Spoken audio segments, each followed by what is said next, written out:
Welcome to Level 5, the series in identity. Here's going to be the interesting thing I want you to understand. The big question I have for you is, why do you repeat something when you actually know it's wrong?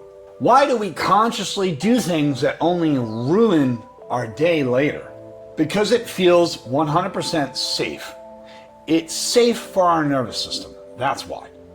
It's because the brain likes things that are familiar and it can't stand anything that's uncertain.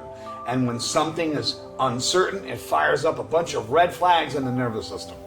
Your brain likes a negative, predictable pattern rather than an uncertain pattern all in itself.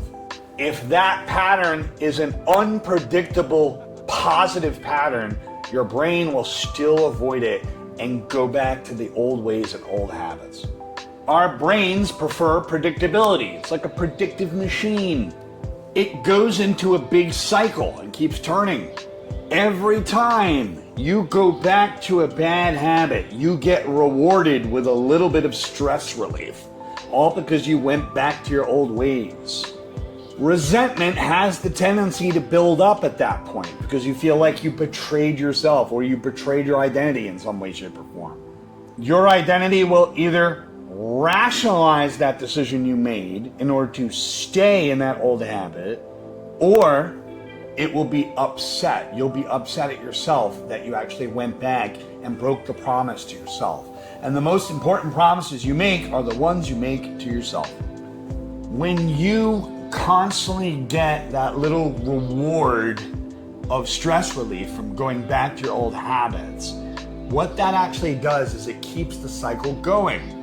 You wind up training your brain to escape all that uncomfortability just to keep things consistent with what you used to do.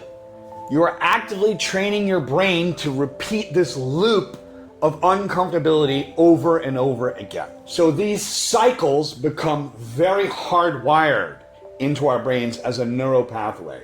Think of it as a pathway in the brain in which our thoughts and our behaviors start to move in that direction. The more you walk down the path, the more you run that pattern, the stronger that pattern actually becomes, the stronger that cycle actually continues. And the longer you've run that pattern, the harder it is to reverse engines on it.